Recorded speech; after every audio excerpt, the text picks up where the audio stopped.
राधे राधे। राधा रानी की कृपा आप सब पर सदा बनी रहे। ओम नमो भगवते वासुदेवाय नमः। आज हम श्रीमद् भगवत गीता का 8वां अध्याय सुनेंगे। तो चलिए हम अध्याय शुरू करते हैं। श्री भगवान बोले, अब 8वें अध्याय का महत्व सुनो। उसके सुनने से तुम्हें बड़ी प्रसन्नता होगी। लक्ष्मी जी के पूछने पर भगवान विष्णु ने उन्हें इस प्रकार 8वें अध्याय का महत्व बतलाया था। दक्षिण में आदम कपूर नामक एक प्रसिद्ध नगर है, जहाँ भाव शर्मा नामक एक ब्राह्मण रहता था, जिसने वैश्या को पत्नी बनाकर रखा था। वह मांस खाता, मदिरा पीता, श्रेष्ठ पुरुषों का धन चुराता, पराई स्त्री से व्यभिचार करता और शिकार खेलने में दिलचस्पी रखता था। वह बड़े भयानक स्वभाव का था और मन में बड़े बड़े हौसले रखता था। एक दिन मदिरा पीने वालों का समाज जुटा था। उसमें भाव शर्मा ने भर पेट ताड़ी पी, खूब गले तक उसे चढ़ाया। अतः अजीर्ण से अत्यंत पीड़ित होकर वह पापात्मा कालवश मर गया और बहुत बड़ा ताड़ का वृक्ष हुआ। उसकी घनी और ठंडी छाया का आश्रय लेकर ब्रह्म राक्षस भाव को प्राप्त हुए। कोई पति पत्नी वहां रहा करते थे। उनके पूर्व जन्म की घटना इस प्रकार है। एक कुशीबल नामक ब्राह्मण था, जो वेदांग के तत्वों का ज्ञाता, संपूर्ण शास्त्रों के अर्थ का विशेषज्ञ और सदाचारी था। उसकी स्त्री का नाम कुमति था। वह बड़े खोटे विचार की थी। वह ब्राह्मण विद्वान होने पर भी अत्यंत लोभवश अपनी स्त्री के साथ प्रतिदिन भैंस, काल, पुरुष और घोड़े आदि बड़े दानों को ग्रहण किया करता था, परंतु दूसरे ब्राह्मणों को दान में मिली हुई कौड़ी भी नहीं देता था। वे ही दोनों पति पत्नी कालवश मृत्यु को प्राप्त होकर ब्रह्म राक्षस हुए। वे भूखे और प्यास से पीड़ित हो इस पृथ्वी पर घूमते हुए उसी ताड़ वृक्ष के पास आए और उसके मूल भाग में विश्राम करने लगे। इसके बाद पत्नी ने पति से पूछा, नाथ, हम लोगों का यह महान दुख कैसे दूर होगा तथा इस भ्रम राक्षस योनि से किस प्रकार हम दोनों की मुक्ति होगी? तब उस ब्राह्मण ने कहा, ब्रह्म विद्या के उपदेश, आध्यात्म तत्व के विचार और कर्म विधि के ज्ञान बिना किस प्रकार संकट से छुटकारा मिल सकता है? यह सुनकर पत्नी ने पूछा कि पुरुषोत्तम वह ब्रह्म क्या है, आध्यात्म क्या है और कर्म कौन सा है? उसकी पत्नी के इतना कहते ही जो आश्चर्य की घटना घटित हुई उसको सुनो। उपयुक्त वाक्य गीता के 8वें अध्याय का आधा श्लोक था। उसके स्वर्ण से वह वृक्ष उस समय ताड़ के रूप को त्याग कर भाव शर्मा नामक ब्राह्मण हो गया। तत्काल ज्ञान होने से विसुचित होकर वह पाप के चोले से मुक्त हो गया तथा उस आधे श्लोक के ही महात्म से वह पति पत्नी भी मुक्त हो गए।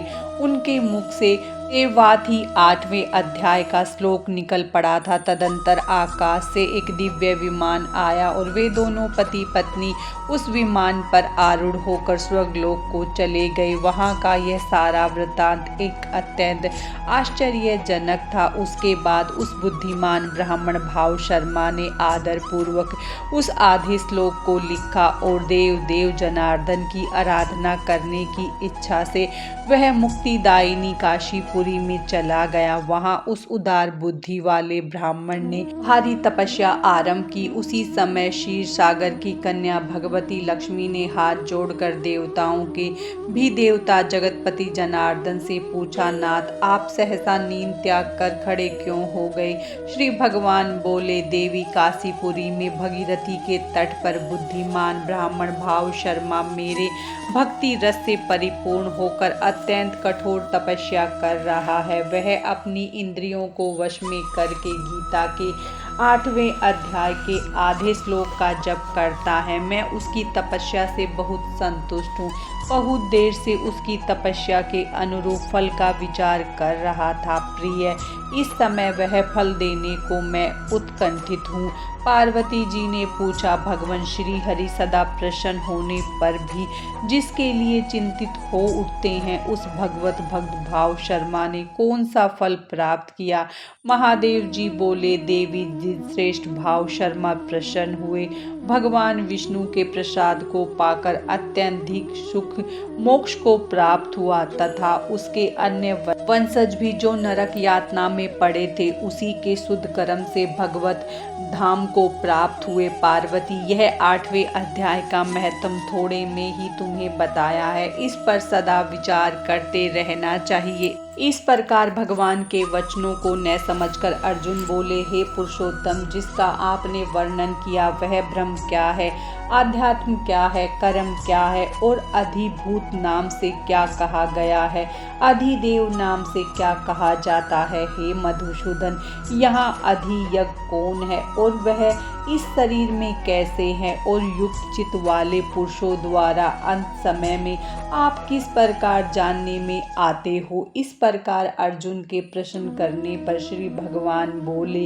हे अर्जुन, परम अक्षर अर्थात जिसका कभी नाश न हो ऐसा सच्चिदानंद परमात्मा तो ब्रह्म है और अपना स्वरूप अर्थात जीव आत्मा आध्यात्म नाम से कहा जाता है तथा भूतों के भाव को उत्पन्न करने वाला शास्त्र विहित यज्ञ, दान और होम आदि के निमित्त जो द्रव्य आदि का त्याग है वह कर्म नाम से कहा गया है। उत्पत्ति विनाश धर्म वाले सब पदार्थ अधिभूत हैं और हिरण्मय पुरुष अधिदेव है।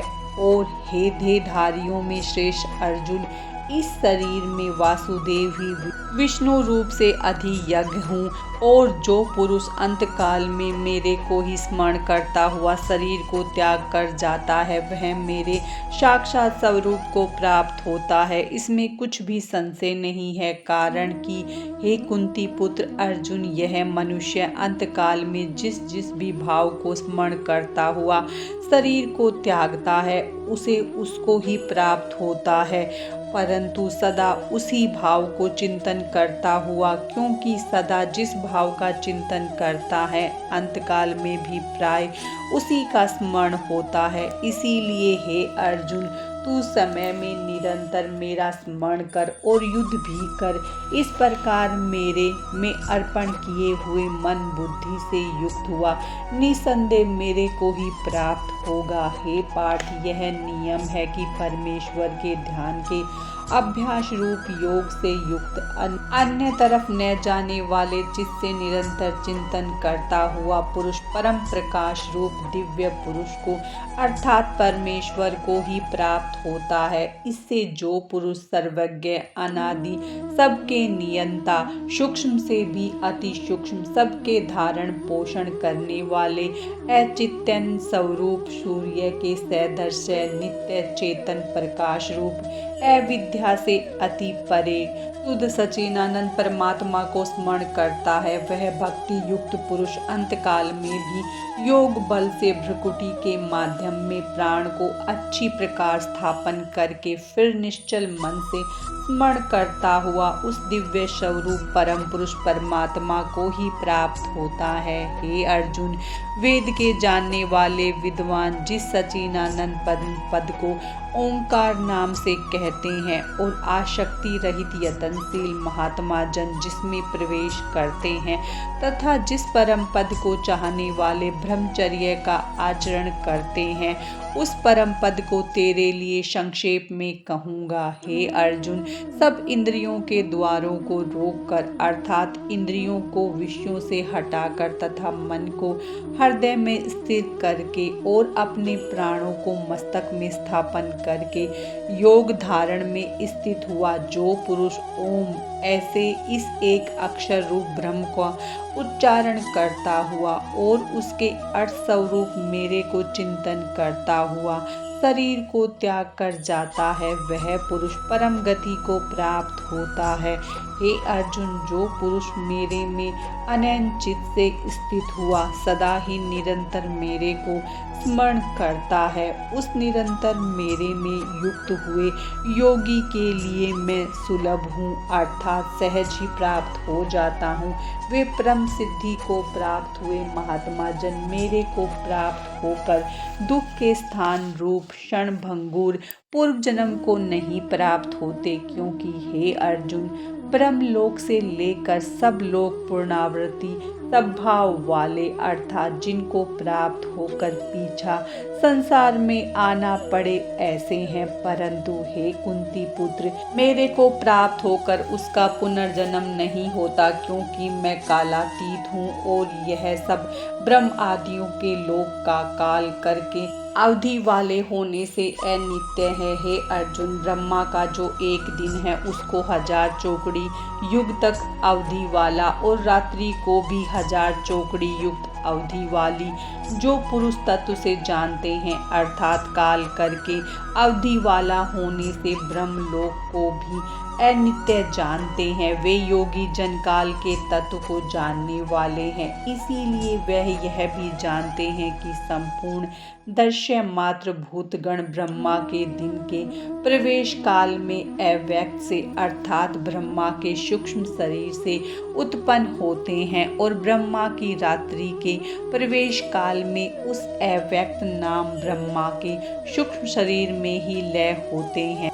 वह ही यह भूत समुदाय उत्पन्न होकर प्रकृति के वश में हुआ रात्रि के प्रवेश काल में लय होता है और दिन के प्रवेश काल में फिर उत्पन्न होता है। हे अर्जुन, इस प्रकार ब्रह्मा के 100 वर्ष पूर्ण होने से अपने लोक सहित ब्रह्मा भी शांत हो जाता है, परंतु उस अव्यक्त से भी अति परे दूसरा अर्थात विलक्षण जो सनातन अव्यक्त भाव है वह सच्चिदानंद पूर्ण ब्रह्मा परमात्मा सब भूतों के नष्ट होने पर भी नष्ट नहीं होता, जो वह अव्यक्त अक्षर ऐसे कहा गया है। उसी अक्षर नामक अव्यक्त भाव को परम गति कहते हैं तथा जिस सनातन अव्यक्त भाव को प्राप्त होकर मनुष्य पीछे नहीं आते हैं वह मेरा परम धाम है। और हे पार्थ, जिस परमात्मा के अंतर्गत सर्वभूत है और जिस सच्चिदानंद परमात्मा से यह सब जगत परिपूर्ण है वह सनातन अव्यक्त परम पुरुष अन्य भक्ति से प्राप्त होने योग्य है। और हे अर्जुन, जिस काल में शरीर त्याग कर गए हुए योगी जन पीछा न आने वाली गति को और पीछा आने वाली गति को भी प्राप्त होते हैं, उस काल को अर्थात मार्ग को कहूँगा। उन 2 प्रकार के मार्गों में से जिन मार्ग में ज्योतिर्मय अग्नि अभिमानी देवता है और दिन का अभिमानी देवता है तथा शुक्ल पक्ष का अभिमानी देवता है और उत्तरायण के 6 महीनों का अभिमानी देवता है, उस मार्ग में मरकर गए हुए ब्रह्मवेता अर्थात परमेश्वर की उपासना से परमेश्वर को परोक्ष भाव से जानने वाले योगी जन उपरोक्त देवताओं द्वारा कर्म से ले गए हुए ब्रह्मा को प्राप्त हुए हैं। जिस मार्ग में धूमाभिमानी देवता है और रात्रि अभिमानी देवता है तथा कृष्ण पक्ष का अभिमानी देवता है और दक्षिणायन के 6 महीनों का अभिमानी देवता है, उस मार्ग में मरकर गया हुआ सकाम कर्म योगी उपरोक्त देवताओं द्वारा कर्म से ले गया हुआ चंद्रमा की ज्योति को प्राप्त होकर स्वर्ग में अपने शुभ कर्मों का फल भोग कर पीछा आता है। क्योंकि जगत के यह 2 प्रकार के शुक्ल पक्ष और कृष्ण पक्ष अर्थात देवयान और पितृयान मार्ग सनातन माने गए हैं, में एक के द्वारा गया हुआ पीछा न आने वाली परम गति को प्राप्त होता है और दूसरे द्वारा गया हुआ पीछा आता है अर्थात जन्म मृत्यु को प्राप्त होता है। ए पार्थ, इस प्रकार इन दोनों मार्गों को तत्व से जानता हुआ कोई भी योगी मोहित नहीं होता, अर्थात फिर वह निष्काम भाव से ही साधन करता है, कामनाओं में नहीं फंसता है। इस कारण हे अर्जुन, तू सब काल में समत्व बुद्धि रूप योग से युक्त हो, अर्थात निरंतर मेरी प्राप्ति के लिए साधन करने वाला हो। क्योंकि योगी पुरुष इस रहस्य को तत्व से जानकर वेदों के पढ़ने में तथा यज्ञ तप और दान आदियों के करने में जो पुण्य फल कहा है उसे सबको निसंदेह उल्लंघन कर जाता है और सनातन परम पद को प्राप्त होता है। श्रीमद् भगवत गीता का 8वां अध्याय संपूर्ण हुआ। ओम नमो भगवते वासुदेवाय नमः। राधे राधे।